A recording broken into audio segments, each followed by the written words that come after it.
Hi, welcome to the Beer Maker Club podcast. Joining us today is Jason Strong, and as usual, I'm your host, Zeph. So, Jason, welcome to the Beer Maker Club podcast. We've known each other for a while, so thank you again for agreeing to do this. I'm a big fan of your work. Oh, thanks. We love what you do with animals. So, tell us a little bit about that. Like, what is it that you make? Well, my wife and I make primarily out of felt a bunch of laser cut kind of cartoon style, and actually we make some more realistic ones now too. Animals. It's maybe hard to picture when you just say like we make things out of felt with a laser cutter, but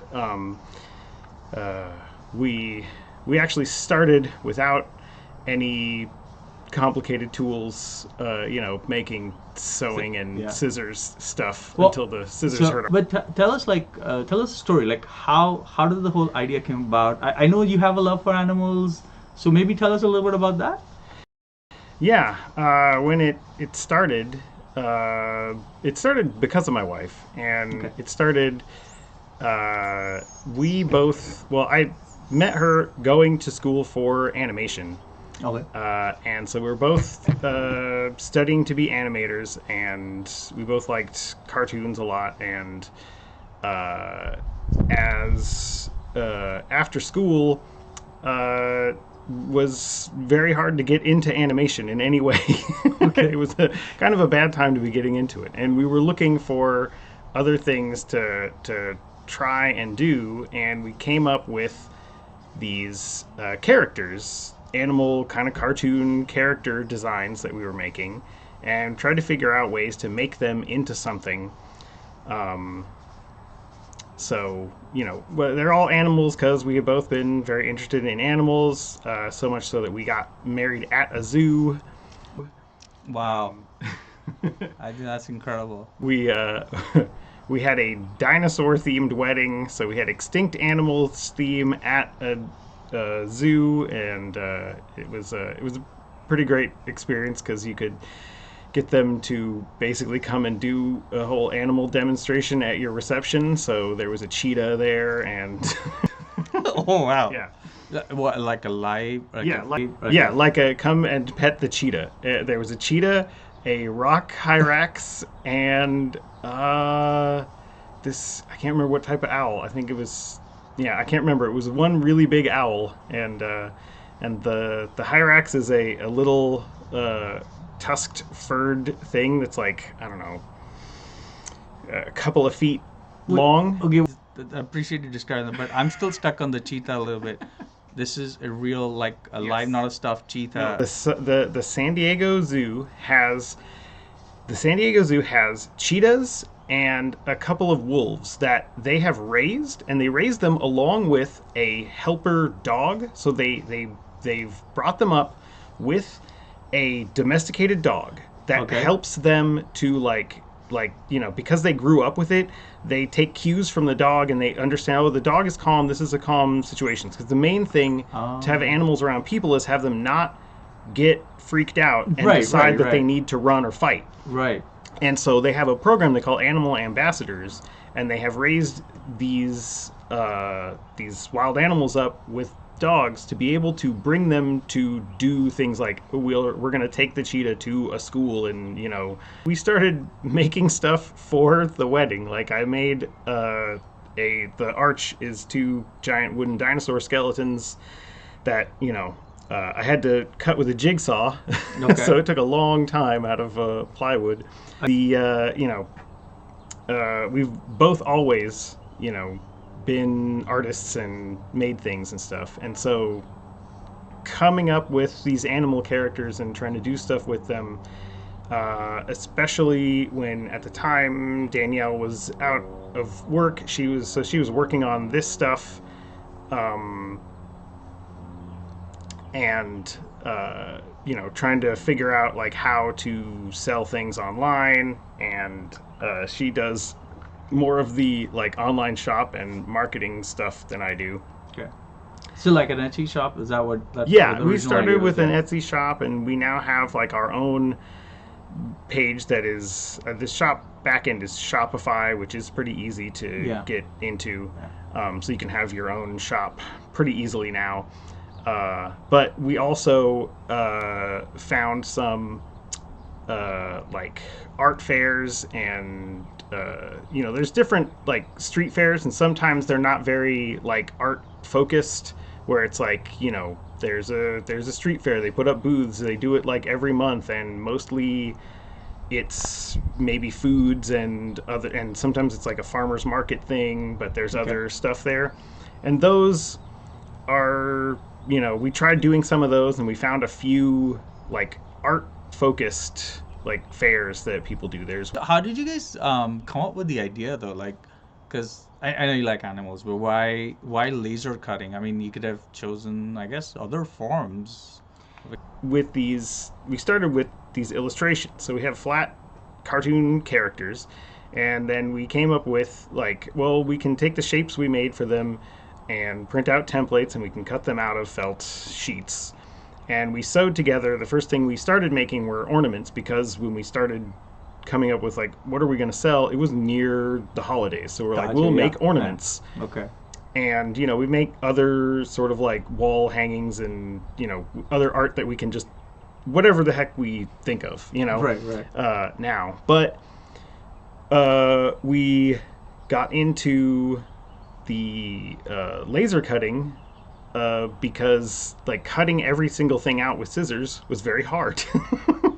Oh yeah. Okay. And so Yeah, we I wanted to can find attest to that. we wanted to find a better tool for it, and we actually tried getting like things, not the Cricut itself, but like drag knife cutters, right? Oh There yeah, are yeah, these yeah. Like a cutter, CNC router, but with a cutting Yeah. head. Right. yeah, and they're like cutter plotters that are designed mostly for paper stuff, right? And Gotcha, they have yeah. like a it's like they're dragging a little X-Acto knife around and cutting stuff out.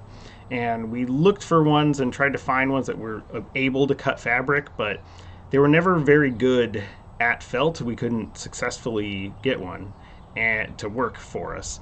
And then we found a desktop laser cutter that was Okay. somewhat reasonable. I Yeah. think we paid like $5,000 for it at the Oh, yeah. time. So- The one that we got has like a lot of nice user friendly stuff, like Right. the fact that it has a little camera in it, so it takes a picture of the thing, so you can line it up better. Yeah. So we spent extra money on getting like. Well, I think again at Beer Maker Club, I would say we endorse that point of view. We completely endorse if you can afford it, and if you can get. I mean, don't try to get complex tools. Get a tool that's easy to work. The whole goal is to make something, right? Like we don't want the technical stuff to stand in your way of creative expression. I think, right? A lot of research to try to find the thing that would actually be like easy enough for us yeah. to use. Yeah. But obviously you can't always get Sure. I exactly know. what you need, so sometimes you just have to figure it out. But we had to figure out something if we wanted to make a decent amount or more stuff, because it was very time consuming the way Yeah. we were doing it, and it was like, well, we're just going to hurt our hands if we Yeah. keep Oh it yeah. up. So we had the option of either like, well, we can either do this less, or we can find a better way to do it. Yeah, So that makes sense. we wanted to keep doing it. Tell us a little bit about the. I mean, if you don't mind, just tell us what. I think it's a Dremel. Like that's Oh, a yes. laser. The one we have, it's the Dremel Digilab. I think Digilab is their series of like, they have a 3D printer and a laser cutter and some other stuff in. I know that like a really popular one now is Glowforge. Yeah. And is it comparable? Similar to the Glowforge. Okay. Yeah, we looked at that one too, and I think we got the one we got because it was just coming out and they had a deal on basically pre-ordering it. Oh, So we nice, got yeah. a better price for, Yeah, why not? pre-ordering Yeah, it, right? of course. Yeah. And there's that one, and there's, I think, Full Spectrum's Muse is Oh, almost yeah. identical to the Digilab. I believe Dremel bought the schematics from Oh, wow, from them. So the Right, Digilab and the Muse are the same, okay. machine. Okay.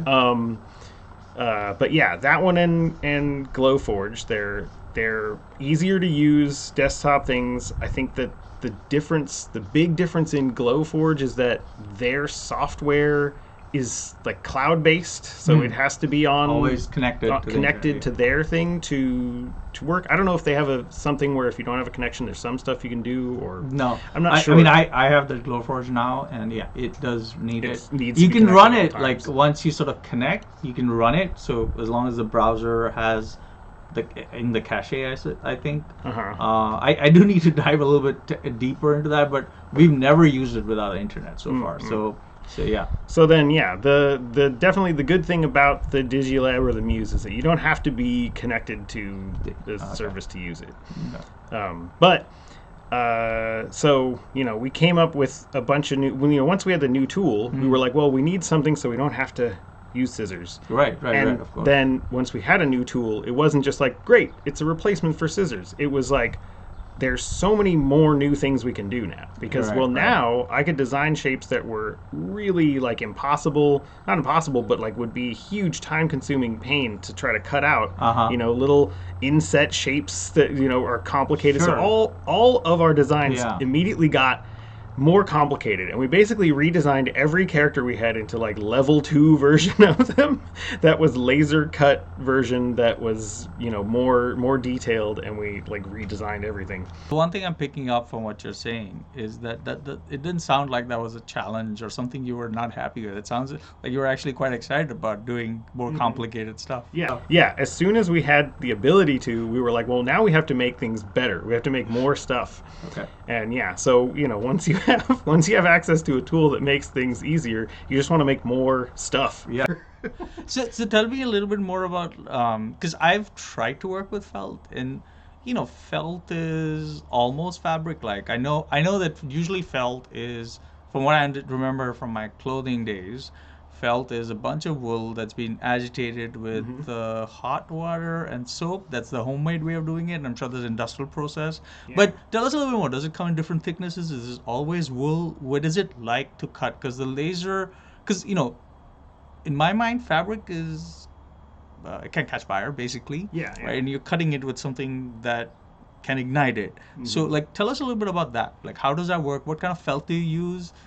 What precautions you might take to make sure you don't light everything on fire? Well, we take the same precautions everybody should take with a laser, because the key about things that can be lit on fire is if you can't light it on fire, you can't cut it with a laser.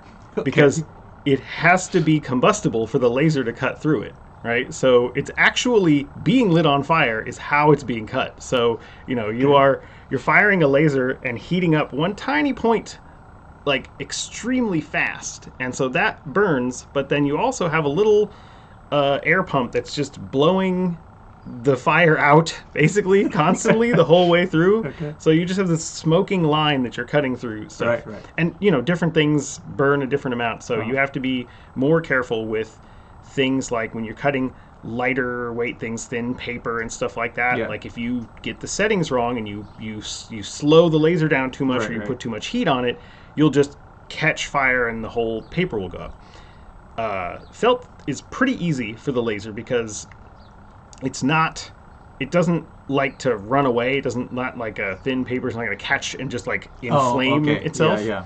And the stuff that we use, almost 100%, because we've done a bunch of experiments with other stuff, but the stuff we use is EcoFi, which is just a specific brand name for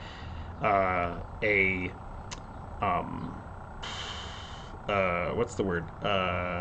Synthetic, right? It's Okay. plastic. It's made from like recycled water bottles and stuff. I think so. Oh, It's nice. PET, right? Okay. And so it's a combustible material because you can burn through the plastic. Right.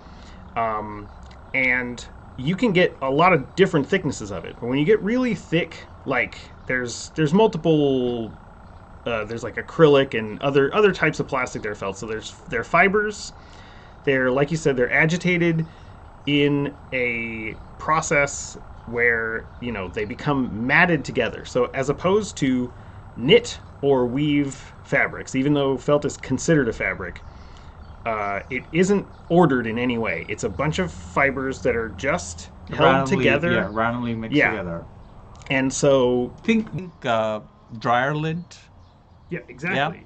just compressed into a shape. And It has no lines or anything like that, like you'd have with a shirt or a sweater that you're wearing, yeah, right? there's no grain like with Yeah. woven things where there's one direction is stretchier than So the that's other. probably a good thing, right? Like for you, because you could then position it anyway too, because you don't have to position it in a certain grain, I guess, right? Yeah, you don't have to worry about that because it's uniform kind of throughout.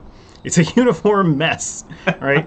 And so there's a lot of interesting things you can do with felt and other fiber stuff. Like you can make felt out of a bunch of different fibers, right? You can make it out of synthetic fibers like this. You can make it out of various animal hairs, wool, felt. You can cut all of those, but when you cut wool felt or other animal fiber felts, you got to wash them afterwards because they smell bad because you're literally burning hair. Yes, of course. Yeah. So if you ever singed your hair and the smell that's with that, probably that's the kind of smell that you'll get with animal. Yeah.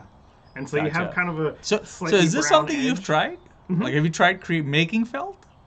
Yeah. Oh, wow. And, Okay. you can get wool for felting. There's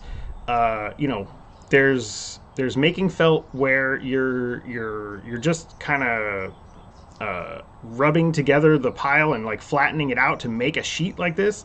And obviously, like handmade, it's not perfectly consistent. Okay. And they make it with machines. They actually are probably needle felting, which is you can also make like not just flat sheets but three-dimensional sculptures out of needle felting. So you have a needle, not like a sewing needle. The needle has notches in it. They all face forward. So when you push the needle in, it catches things and pushes them in, and when you pull it out, it doesn't catch anything. Right, comes out clean. Okay. Yeah. And so you can make a sheet with like a machine that has a bank of these needles, just like a huge array of needles, and you're punching down Right, so you're the compressing material, and you're then compressing you it, can and get, it's consistent. And as it goes down, then you flip it over and then punch it down some more, and the whole thing becomes a consistent sheet. But you can take a hand tool, just that has a few needles in it that push things, wads of felt, and you just needle it, and the more you poke into it, the tighter it binds itself together. So it's the fact that the hairs, especially like wool, like catches on itself. And like technically most animal furs, like you could needle felt like all of the shed cat fur that you collect off of your cat. People have done it. There's we haven't done it, but we've seen, when looking for stuff, we found a book that was specifically about like brushing your cat and making needle felted sculptures of your cat out of cat hair. We're like, that's kind of cool. I think the whole thing, but I mean, so considering like the environment friendliness of this, right? You have an end of life, you have a full life cycle of raw material, and what you're gonna do. Slowly needle felt a full-size cat out of the sheddings of your cat. But so we've made needle felt sculptures and tried a bunch of other things with felt, and the laser doesn't help there, obviously. But Sure. Okay. Well, I know. Don't worry about it. So, what kind of animals do you guys like end up making now? Do you have? So tell me a little bit. I guess what I'm trying to ask is, how do you structure your designs? Or tell me a little bit about that. Like, what inspires you? Do you just randomly make stuff, or do you have like, okay, I'm gonna plan this collection, and you sort of you have a process? Like, tell me a little bit about that. Our process is a little bit random. We do sort of just like have an idea and try it out, because like it never, like we had, well, we're doing it like a business, right? And we have settled into like, these are the shows we like to do, so we do a few of them, but we don't really do it like, okay, we need it to make a certain amount of money. We're not like trying to run it as a business. We're just like, what's it's a hobby in the form of a business. Yeah. What's exciting to make, and so sometimes we've been like, we're visiting the zoo and we're taking a bunch of pictures of animals, and we had the idea that like we should do a thing on our website where we come out with we do March Monkey Madness, and every day of March we put out a new monkey, and so. Like, one thing that we like to do is not make like, look, we've made a squirrel, like a cartoon animal. No, we've like, no, this is a European gray squirrel, like, or this is Okay. a very specific type of rabbit, right? Like, You don't do generic designs right. like Because the we, caricature or the stereotypical what Mhm. you would imagine. Okay. I mean, we really are caricaturing them into these very like round, like cartoon guys that, but we try to put all the details on them to say like this is a specific animal. It's not just a turtle. Okay. It is the red-eared slider. You're yeah, the caricature is an actual representation of the species. Yeah, Okay. yeah. Okay. Because there's so many, a ridiculous amount of interesting animals out there, Yes. Of and we course. were like the monkey thing was seeing so many different ones, and we were like, we could do a monkey every day. So we Yeah. we designed a character for like 30 odd monkeys, Uh, and we made them, and we did a thing. Just on social media and stuff to be like every day post a monkey. Like monkey. this is a new monkey for sale in our shop. Like, nice. and so like sometimes we have a plan like that, or sometimes we just have an idea. We started like a Patreon also that mostly is just our friends on. Okay. But is a thing to keep us like thinking of something to make every month. Yeah, We're like, yeah. oh, we have to show off a thing for the Right. Patreon, right? And Nice. so we make a little story in postcards that are kind of like a comic. There's no words or anything. There's just like a scene, because we have the artwork. We're Of course, repurposing yeah, stuff yeah. that we're drawing and designing Right, in the right. computer. Yeah. So, we took those characters and put them in a little scene, and we make a little postcard every month Yeah. of like some kind of adventure we think of Yeah. for the animals to go on every year. Okay. That's pretty. So, do you guys have, or I'd say maybe you have one and your wife has one, or the two of you together? Do you have a type of animal that you absolutely love to make? Or do you have your favorite animal? I know it's a very cliched question, Yeah. but do you? No, not really. It's very hard. Like, obviously, we really like dinosaurs. We themed our whole Okay. wedding. Yeah. And so, like, dinosaurs is just such a huge category, though. So, pretty much anytime we try to think of, like, oh, what's a favorite animal, we just start to go into, even like the monkey thing. We were like, well, we can't just make a monkey. We have to make, Right. like, a whole bunch of different ones. Yeah. No, I actually really like that because, I think you can tell when something's not is very commercial, right? Like, so I think when I was earlier saying, oh, it's not caricatures or very stereotypical because you get these stock images, right? These stock designs. And even for Beer Maker Club, when we were making like wooden tiles just to display, I kind of understand what you're saying because I got really into depth, and then I was like, this is getting too complicated. Like, I was originally just trying to show that you can make this design, but I got so caught up with like making sure that the animal was represented correctly. Like, it wasn't just the weird stuff that people make where it just looks like, oh, this is a cat, this is a dog, Yeah, and they just do they're such like- a very like stereotypical Emoji versions Yeah, of exactly, animals, right? yeah. There's everybody. If I say the craft store owl, I think everybody has an idea like, oh yeah, the owl. Like there's this owl icon that's on things. It doesn't Yeah, really look like an yeah, owl, but yeah. it's like the circles. It's an owl. Like and there's a whole ton of like ads out there or like actually this is something I sometimes wonder, the gecko in that insurance ad. And the Smokey the bear, and now that's got me thinking, are those actual real animals or just animated versions of real animals? Are real animals like that at all? Not obviously they can't talk, I know that, but do they look like that? So I wonder, right? Because I'm sure just for the sake of convenience or whatever the technical reason is, they probably make it easier, right? Or they try to round off features that don't look as appealing, I suppose. But what I mean, clearly you're excited about this, you love it. So what has this, like, how has this added to your life? I guess that'd be the question. Like, why do you do it? Like, what is it? You've already said this is not about the money. I mean, it's nice that you can make some money, but why do you do it? We just do it because we really enjoy it. I mean, like I said, when we started it, we were like, well, we're making these things, and then how can we maybe make it into a business? Like, well, Right. maybe this will be a second income for us. And so Okay. we started like looking at like trying to do that, and then we kind of determined that like, okay, like we're not going to do like a traveling circuit, which some people we know were like they go to every single art fair and they're traveling Like they're around, serious about the business yeah, about and it. Yeah. because you find the fairs you sell a lot at, but it means like you're always every weekend traveling to a fair and stuff like that. And we were like, well, that's not really what we are going to do. We realized like we don't actually want to do this kind of thing as a job. Yeah. But when we were like, well, we don't really want to do this as a job, we didn't stop. We didn't. We just were like, we still want to do it though. Like, Okay. you know.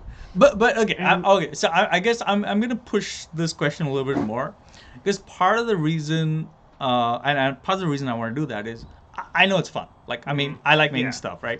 And I sometimes don't even care if it turns out nice looking, right? Like I enjoy the process of it, right? But as I've made stuff, some good, some bad. I have two kids, and so I've seen like them looking at me making things and how much I enjoy it. And now that they're sort of older, I can see how much of impact it's made on them, right? So when they were like 8, 10, 12 years old, my kids would, other kids would say, oh, what can I buy my friends for their birthday? And my kids would say, what can we make for our friends, right? And for me as a parent, I was like, oh, that's fantastic, right? Like, because no matter, even if they made crappy stuff, the fact that they're thinking about making, that means you've got to apply yourself. So have you ever, like you and your wife, have you had a chance to kind of reflect back and think about how much like value, other than just the joy of it, but is there other value that you think it's added to your lives?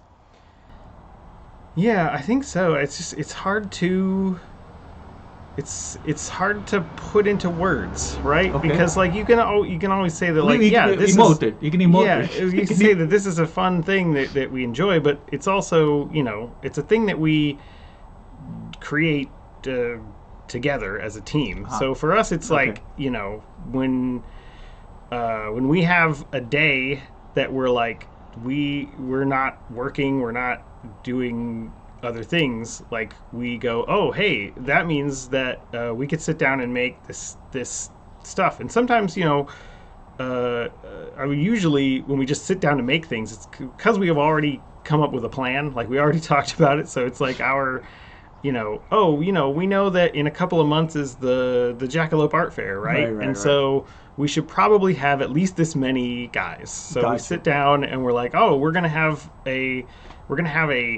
cutting day, Yeah. right? Where we Right, just right. both are going back and forth, like making sheets to put in the laser somebody is running, and assembling stuff, so it's a thing that I don't know, it's just like an activity that we do together that is we don't really like, now that we kind of got a system down, we don't really have to think about it. We're just both working on the thing together. Right. I know that making comes very natural to human beings, right? We've progressed as a species, really, because we created tools. Yep. And why do you think people should make things? I would say that making things just makes you better. Like, Okay. Uh, I completely agree. I mean, that's a really easy and a really good answer, right? I think you become a better person. See, Yeah. there you have it. Learn to make, because you become a better person by making. Well, thank you, Jason. So to wrap up, can you tell us a little bit about like where can we find your products? everything about our stuff is under Little World of Beasts, and that's littleworldofbeasts.com is our shop. And if you look us up on any, I honestly can't remember what social media things that we That's okay. have, because Okay. Danielle does all that stuff. All right. But if you're looking for us on Instagram or whatever. If you look for Little World of Beasts, that's Okay. where you'll find it. So what are the events that you go to? Like one or two you mentioned, right? Yeah, Jackalope Art Fair is a couple of times a year in Pasadena's Central Park. Well, thank you, Jason. Thank you so much for your time. I really appreciate you sharing. I am your host, Zeph, Be a Maker Club. We'll be coming to you again with another maker who's sharing their story and why they love making. And if you love making as much as we do, please consider signing up at beamakerclub.com, become instructor, where you can help others make.